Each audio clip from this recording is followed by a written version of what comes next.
Iran इस्राएल युद्ध रे जीतिला किए? ईरान इस्राएल अमेरिका किए कौन पाइला? मध्यप्राच्यर संघर्ष एक व्यापक विश्वयुद्धर भय मध्य पूरा विश्व सामने आनी ठिया कराई देइथिला। दर्शक बंधु, विशेष करिकी अमेरिका जेतेबेले ईरान एवं इस्राएल युद्ध भितर एंट्री करिथिला सेतेबेले किछि ना किछि बड़ गोटे हेबाकू जाउथुबा नै चर्चा हेउथला। कारण अमेरिकार एंट्री पूरा विश्व को मध्य चिंतारे पकाई देइथिला। अमेरिकार मिडनाइट हैमर ऑपरेशन परे जेउ भली भाबरे ईरान ने बम वर्षा करिथिला अमेरिका, तापरे ईरान गोटे बड़ आक्रमण करिवार आशंका मध्य सृष्टि होइथिला। किंतु आ भितरे ईरान एवं इस्राएल एवं अमेरिकार सहयोग रे जेउ सबु युद्ध विरोधी परिस्थिति वर्तमान सृष्टि हैला ताहा मध्य एभली एक रोचक समय रे होईछि जेउथिरे अमेरिका मध्य गोटे बड़ भागीदारी रहितिबा कथा दाबी मध्य करूछि। अमेरिका कहूछि जे मोर मध्यस्थता जोगु ईरान एवं इस्राएल मध्यरे एही युद्ध विरोधी हैला। जदि मु पशि न थांती बा अमेरिकार कहवा कथा जदि अमेरिका एथिरे मुंड न पराई थांता हुए तो ईरान एवं इस्राएल युद्ध दीर्घ समय धरी चली थांता एभली किछि अमेरिकार दाबी। ईरान एवं इस्राएल मध्यरे युद्ध विरोधी जहा 12 दिनिया ए संघर्षर अंत आनिछि सत, किंतु विश्व को आउ गोटे बड़ विश्वयुद्धर से आशंकारु मध्य दूरेई देइछि। मध्यप्राच्यर ए संघर्ष एक व्यापक विश्वयुद्धर भय मध्य सृष्टि करिथिला। विशेष करिकी अमेरिकार मिडनाइट हैमर ऑपरेशन रे जोग देबा परे जहा अधीन रे ईरान 3टी परमाणु केन्द्र गुड़िक बा ठिकणा गुड़िक उपरे GBU-57 जो मिसाइल मार करिथिला ताहा पृथ्वी पृष्ठ बा जो 3टी परमाणु ठिकणा गुड़िक उपरे टार्गेट करा जायथिला ताहा पाखापाखि 260 रु 280 मीटर गभीरता को जाई विस्फोरण करिथिला एवं ईरान ने परमाणु ठिकणा गुड़िक संपूर्ण भाव में नष्ट होइथिबा अमेरिका दाबी करुछि। तेबे युद्ध विरतिर किछि मिनिट पूर्वरु ईरानी क्षेपणास्त्र इस्राएली सहर उपरे आक्रमण करिथिबा बेले ए आक्रमण तेहरान शेष मुहूर्तर साहसिकता मध्य प्रदर्शन करिथिबा कथा भी ईरान बारंबार दोहराई चलिछि। आ ए संघर्ष रे जहा सब घटीगला जहाकु नै नाना आलोचना वर्तमान आरंभ हो जाइछि। ईरान इस्राएल एवं अमेरिका उभय पक्ष दाबी करुछन्ति जे सेमाने कोन कोन स्टेप्स एही युद्ध रे ग्रहण करिथिले। अमेरिका अचानक B-2 बोमावर्षी विमान ईरान ने 3टी परमाणु ठिकणा उपरे जेउ भली भाबरे GBU-57 मिसाइल को वर्षण कले ताहा एक बड़ उत्तेजना बा एक बड़ युद्धर परिस्थिति सृष्टि करिथिला सत, किंतु ईरान कतार थिबा अमेरिकार अल उदेही विमान घाटी उपरे बोमामाड़ करिबा आंचलिक संघर्षर विश्वस्तरीय हेबार आशंका को मध्य सृष्टि करिथिला। कारण दुई देश भितर चलिथिबा ए संघर्ष ईरान एवं इस्राएल भितर ए संघर्ष अमेरिकार एंट्री पर एक बड़ युद्धर परिस्थिति मध्य सम्मुखीन हेबा बड़ युद्धर सृष्टि हेबार आशंका मध्य घनैथिला। तेबे तापरे नाटकीय ढंगरे डोनाल्ड ट्रम्प एथिरे एंट्री करिबा आउ जेतेबेले तेल अवीव एवं तेहरान एवं युद्ध विराम पाई राजी होइछन्ति दुई देश इस्राएल एवं अमेरिका ता भितरे डोनाल्ड ट्रम्प पुणी बयान पर बयान रखी चलिछन्ति। डोनाल्ड ट्रम्प कहउछन्ति जदि अमेरिका एथिरे एंट्री करि न थांता हुए तो परिस्थिति आउ किछि भिन्न होई थांता, हुए तो दीर्घ समय पर्यंत युद्ध चली थांता। तेणु अमेरिकार ही एंट्री ए युद्ध को एटी विराम लगाइबारे सबुठारु बड़ गुरुत्वपूर्ण भूमिका रहिथिबा कथा डोनाल्ड ट्रम्प कहउछन्ति। तेबे आ भितरे रोचक कथा हेउछि ए युद्ध एवं युद्ध विराम भितरे वर्तमान 3 खेलाड़ी अछन्ति अमेरिका ईरान एवं इस्राएल समस्ते एथिरु विजय दाबी करिबा स्थिति रे मध्य अछन्ति।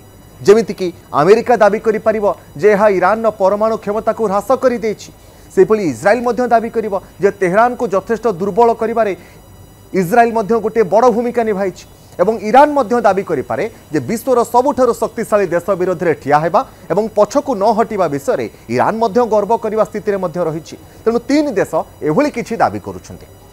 अमेरिकार एथिरे कोन लाभ हैला?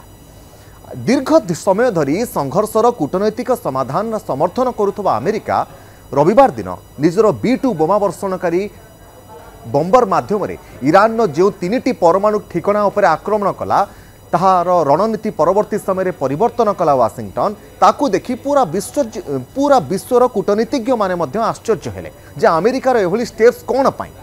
वाशिंगटन तेबे आ भितरे जानिथिला जे संघर्ष आगो को बढ़िबा कथा नुहे, ए संघर्ष को केमिति यथाशीघ्र विराम लगा जाई पारिबो ताहा मध्य अमेरिका बाट खोजुथला। तेणु ए भू राजनैतिक विचार को छाड़देले एक दीर्घकालीन युद्ध डोनाल्ड ट्रंप को पाई एक राजनैतिक क्षतिकारिक हो पारे।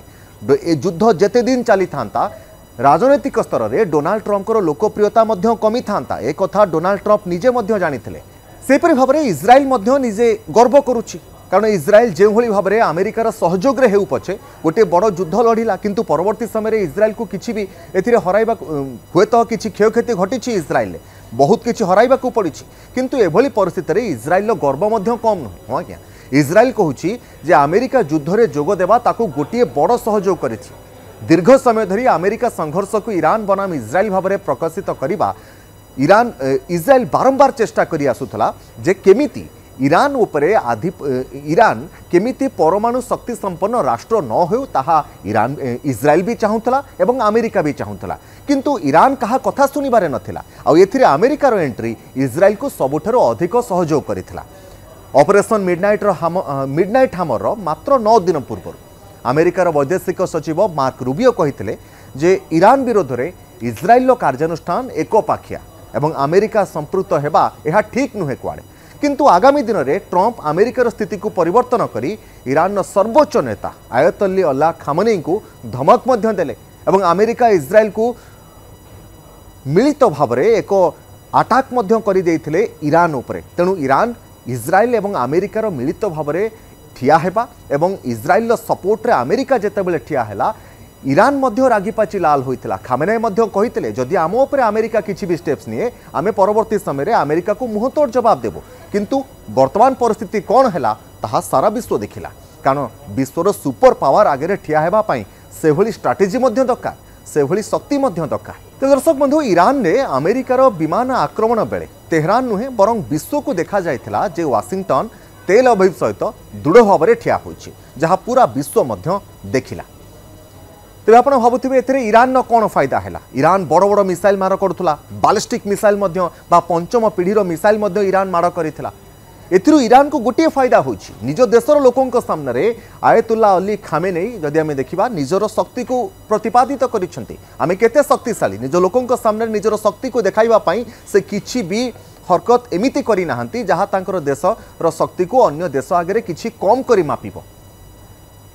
ईरान ने अमेरिकार विमान आक्रमण तेहरान को एक जटिल परिस्थिति पकाई देइथिला सत यहाकू प्रतिशोध नेबार आवश्यकता मध्य थिला।